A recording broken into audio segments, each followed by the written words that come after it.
bien dans sa vie avec Stéphanie Leopizzi. Bonjour à toutes et à tous et bienvenue dans votre rendez-vous. Alors, qui n'a pas rêvé de se sentir plus léger dans sa vie? Qui n'a pas regretté d'avoir dit des mots de travers et qui ne voit plus une personne à cause de cela? Et si pardonner aux autres nous permettait d'être plus léger, plus légère? Qu'en pensez-vous, Karima? Bonjour Stéphanie, bonjour à tous. Bien sûr, on porte tous en nous des blessures, des moments qu'on a vécu qui ont pu être difficiles dans nos relations, avec la famille, avec notre compagnon, notre compagne de vie ou d'autres personnes, nos enfants. Et parfois, on porte des blessures et de la rancune ou du ressentiment. Et c'est pas très agréable, c'est clair. Et non, et justement, aujourd'hui, je suis avec vous. Vous êtes thérapeute Henri Bersing et vous animez des cercles du pardon. Et oui, c'est du pardon dont nous allons parler aujourd'hui. Donc, ces cercles du pardon reprennent en fait les enseignements de Don Miguel Ruiz, qui a écrit les accords Toltec. Et puis, vous animez ces cercles du pardon qui visent à libérer en fait des colères et des rancunes. Comment ça se passe un petit peu? Comment sont nés tous ces cercles du pardon? En fait, donc c'est Olivier Clerc, qui est un écrivain, puis un éditeur français, franco-suisse, qui traduisait pour la France, pour la Suisse, les accords Toltec de Don Miguel Ruiz. Et Olivier Clerc a toujours l'habitude de rencontrer les auteurs qu'il traduit. Donc il s'est rendu au Mexique avec un groupe de franco-suisses pour aller à la rencontre de Don Miguel Ruiz. Et puis, c'est là-bas que tout a commencé, puisque je pense le deuxième jour de la rencontre, ils étaient en train de faire il y avait un atelier qui avait lieu, une formation, un atelier, je pense. Le deuxième jour, Don Miguel Ruiz regarde Olivier Clerc dans les yeux et lui dit « Va devant la personne à côté de toi et demande-lui pardon ». Olivier Clerc a été très surpris parce qu'il venait d'arriver. Ça y est, j'ai fait quelque chose. Qu'est-ce que j'ai fait? Mais pourquoi il me demande de lui demander pardon? Mais comme il était un garçon poli, il a été s'agenouiller devant la personne que Don Miguel lui a indiqué et il lui a demandé pardon. Et Don Miguel lui a dit maintenant, va vers la personne suivante et recommence. Là, Olivier a compris qu'en fait, c'était au-delà de ce qui avait pu se passer, que c'était quelque chose qui était au-delà justement d'un problème qui avait pu se passer entre eux. Et du coup, il va et il fait le tour de toutes les personnes présentes et l'une après l'autre, il va leur demander pardon. Et au fur et à mesure de ce processus, il va ressentir un allègement, une ouverture au niveau de son cœur, bien qu'il ne connaisse pas ces personnes. Et à la fin, il sent vraiment comme si un verrou lâche et beaucoup de fluidité, d'énergie qui recircule dans son cœur. Et puis, après cela, Don Miguel va lui demander de demander pardon à tout ce qu'on diabolise dans notre vie, que ce soit les gouvernements, les groupes pharmaceutiques, chacun a ses propres bêtes noires, on va dire. La terre aussi. Alors, il y a aussi par rapport à ça, effectivement. Et donc, Don Miguel va aussi faire ça. Au fur et à mesure du processus, il va sentir vraiment des choses qui guérissent en lui et qui s'ouvrent en lui. Et puis après, il y a aussi demander pardon à la terre, à l'univers, mais également à soi-même. Vous animez des cercles du pardon à Genève. Ça dure à peu près 2-3 heures. C'est ça. Et c'est le même principe, mais bon, vous arrivez aussi avec une petite méditation, je crois, pour mettre les personnes en harmonie. En harmonie, voilà. J'ai suivi un cercle avec vous. C'est vrai que c'était très puissant. Comment ça se fait que les personnes qui disent pardon à des gens qui ne connaissent pas ressentent un allègement dans le cœur, où il y en a même qui se mettent à pleurer ou à ressentir des choses vraiment très très fortes? Le rituel qu'on vit pendant un cercle de pardon, c'est quelque chose de transpersonnel. Donc, il n'y a pas besoin d'avoir la personne avec qui on peut avoir vécu quelque chose de compliqué ou de douloureux. Elle n'a pas besoin d'être présente. Ça peut même être des personnes qui sont décédées. Mais en fait, quand on fait le rituel en travaillant avec d'autres personnes, en demandant pardon à des personnes qu'on ne connaît peut-être pas du tout, c'est un processus qui est au-delà des personnes qui sont présentes, qui se passent. C'est quelque chose qui va alléger notre cœur. À travers une personne, on peut y voir notre sœur, notre mère, une amie, une ex-collègue ou autre. Donc c'est un processus totalement transpersonnel.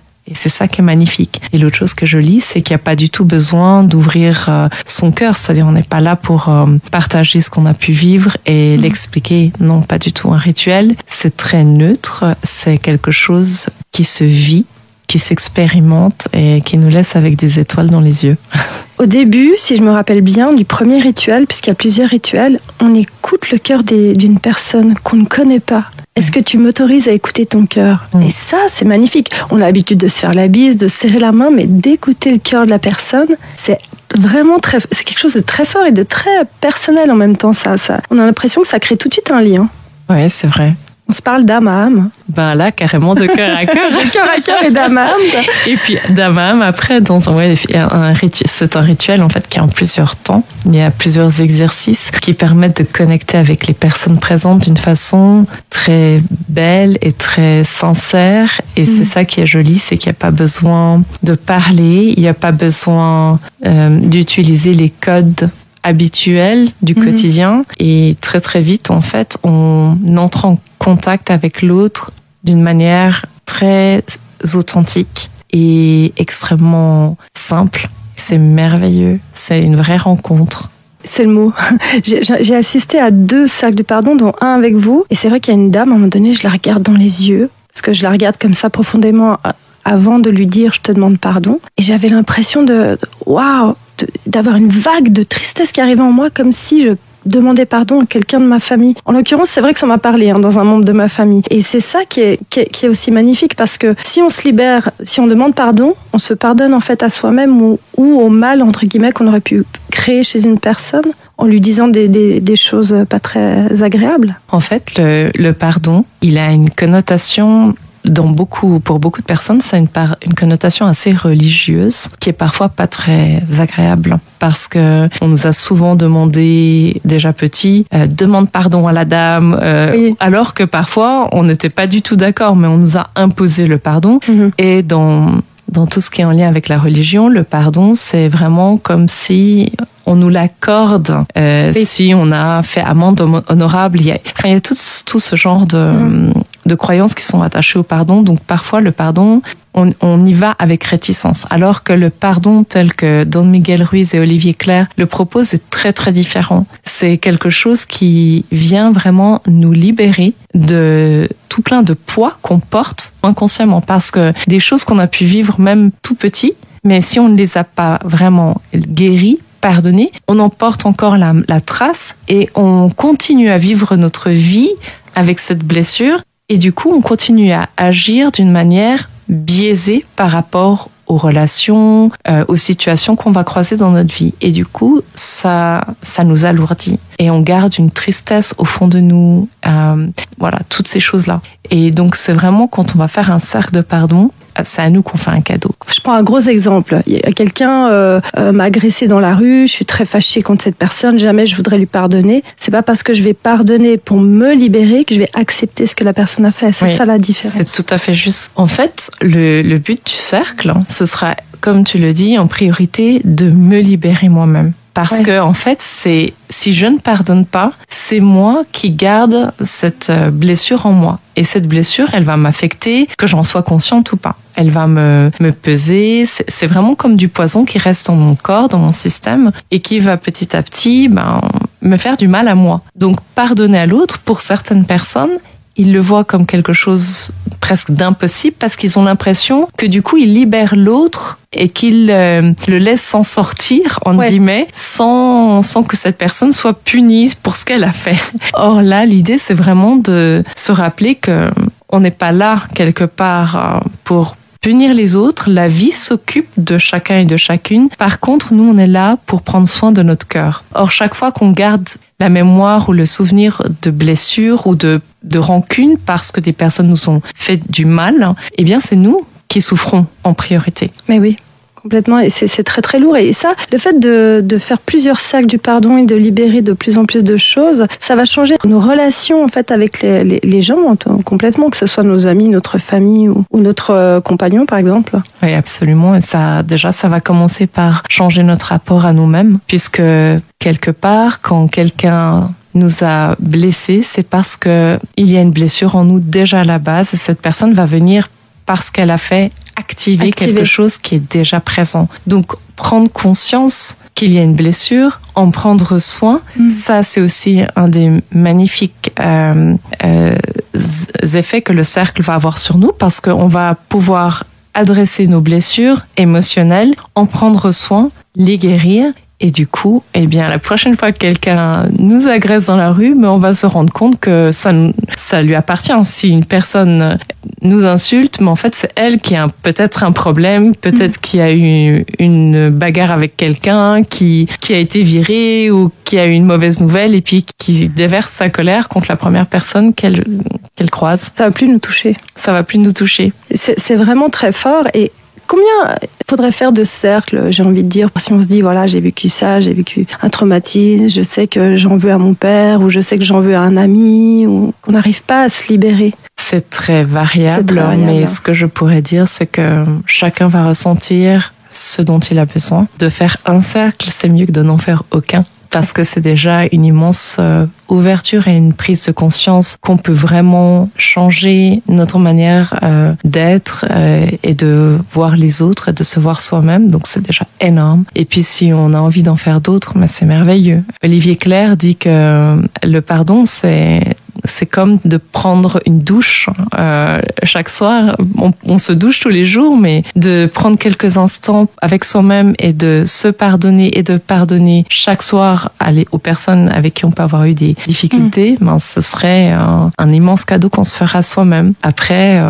On peut le faire comme ça chez nous. Oui. Me dire, je te demande pardon, Sheila, ma collègue, parce que aujourd'hui j'ai eu la rancœur envers toi, par exemple. Tout à fait, parce que dans un cercle, à la fin, on va inviter les gens à refaire ce processus chez eux, de prendre 5 minutes chaque soir, s'ils le souhaitent, pour se libérer et guérir. Et par rapport au pardon, comme donc Olivier Clerc le propose, c'est la formule qu'on va utiliser dans un cercle, c'est « je te demande pardon ».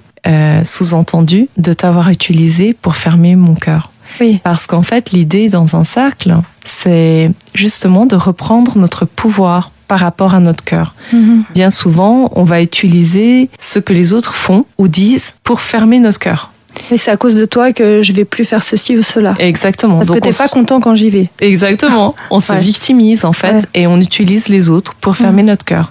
Ouais. Or, à travers un cercle, on reprend responsabilité on se rappelle qu'on est les gardiens et les gardiennes de notre cœur et que personne ne peut nous laisser fermer notre cœur sans notre autorisation. La culpabilité, ça pèse beaucoup aussi. Si je demande pardon à une personne en pensant dans le cercle, en pensant à une situation où je me sens très coupable et j'arrive pas à me pardonner, est-ce que ça peut aussi aider? Oui, bien sûr. On dit que... En étant vraiment toujours dans son cœur, pas en le faisant avec son mental, on est d'accord. Il faut soit sincère aussi. En fait, par rapport à ça, Stéphanie, bien souvent, on a envie de pardonner parce qu'on sait que ça nous fait du mal, mais on a du mal à le faire avec notre cœur. Et il y a une chose qui est très jolie, c'est que quand on est dans un rituel aussi puissant qu'un cercle de pardon, il faut savoir qu'on est aidé par beaucoup de présence bienveillante. Il y a un cercle, c'est protégé, c'est guidé, c'est assisté par beaucoup d'êtres de lumière, on pourrait dire. Et du coup, rien que de mettre l'intention de vouloir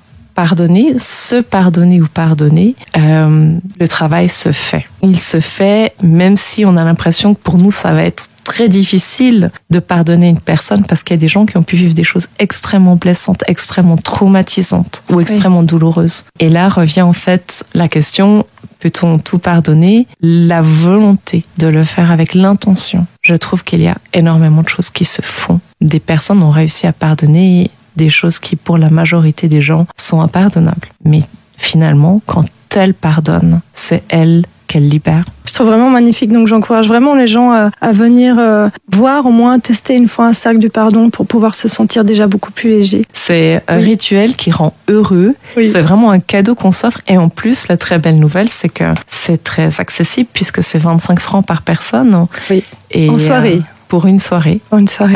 Ça dure 2h30, 3h. Ouais.